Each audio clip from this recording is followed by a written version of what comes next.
Interview. All right, we're gonna be joined on the phone now with Eliza Gedney, who has an incredible story to share. Good morning, Eliza. Thank you so much for getting up. You're in Boston, Massachusetts, correct? I'm actually in Connecticut right now. I apologize. But yeah, You're in early. Connecticut, so it's the association with Boston that I am leaning on right now because you have, as we mentioned, an amazing story. A year ago right now, you were injured in the Boston Marathon bombing. So take us back to a year ago right now. On April 15th, you were walking down Boylston Street about a block from your apartment in Boston, and what happened next? Yeah, so I was walking and I was going to meet up with friends, and I thought I would just admire the people who were finishing the race, and I was just walking down the street. It was like an amazing day. I looked over to my right. I was right at the finish line, and then the bomb went off right behind me. And what has your life been like since that day? It's been different. I was injured physically, but compared to a lot of people, I was really lucky. And mostly I've been dealing with a lot of PTSD. I moved back to my parents' house in Connecticut, and I've just been trying to recover since. It is an amazing ordeal to have to go through. And you graduated in 2011, and you were just back there for the marathon. And you weren't there as a runner, as I understand, when you were injured. You were just there as a bystander, you said. And so, but this year you decided to not only go back, but you were actually a runner. Is that correct? Yeah, so the Boston Athletic Association offered everyone who was injured 2 entries to the 2014 marathon. So at first I was a little hesitant, but the more I thought about it and I had some people convincing me, I decided to run it and kind of take back that day. It's such a brave thing for you to do on so many levels. I, in my lifetime, have only run as far as a half marathon, and that was such a difficult experience. What was it like? Were you a runner at all previously, or was this your first time ever doing any distance running? I had done a half marathon, the Holy Half at Notre Dame when I was there, but that was a long time ago, 4 or 5 years ago. I'm not really sure.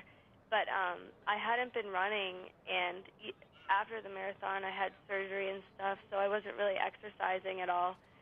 So it was kind of, I started running.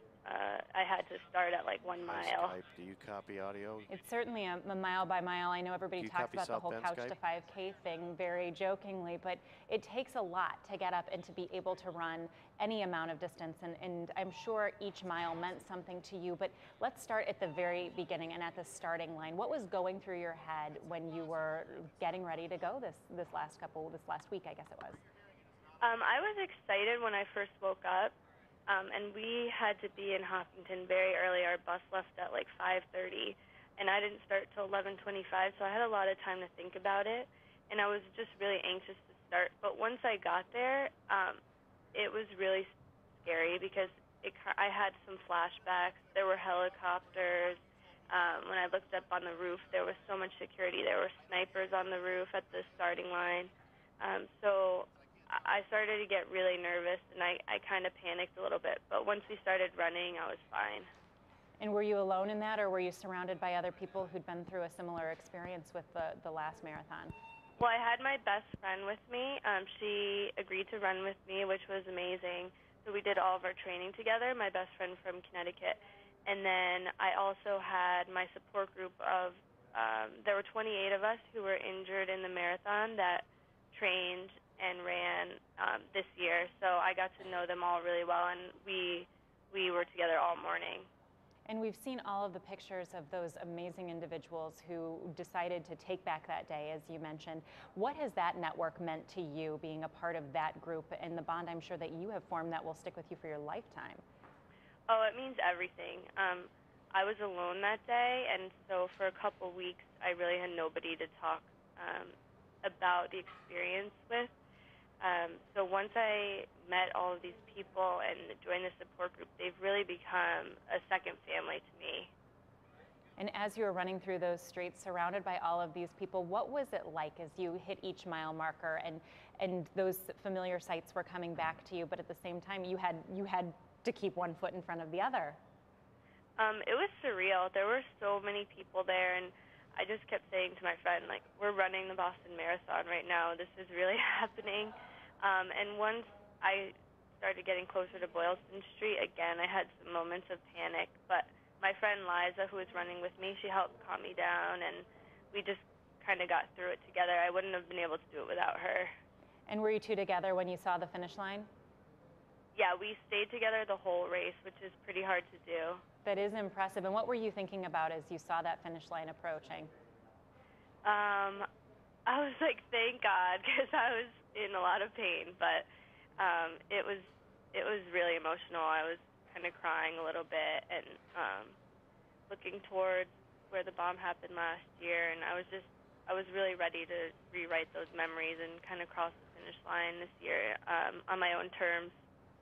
And not only did you cross the finish line on your own terms, but you made this a mission, it sounds like. I understand you raised a considerable amount of money for the Boston One Fund, which supports and provides aid to all the bombing victims. Is that right?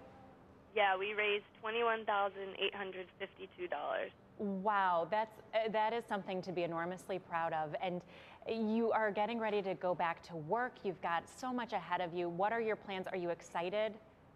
Yeah, I'm really excited. I kind of feel like I closed that chapter of my life, and now I can move forward. I have one ear surgery ahead of me in May, and then after that, I'm going to try and get back up on my feet and see what happens. Well, as you get back on your feet, I can promise you, you have the Notre Dame family behind you. And before we let you go, I do want to shift focus a little bit back here to campus. You're a 2011 grad.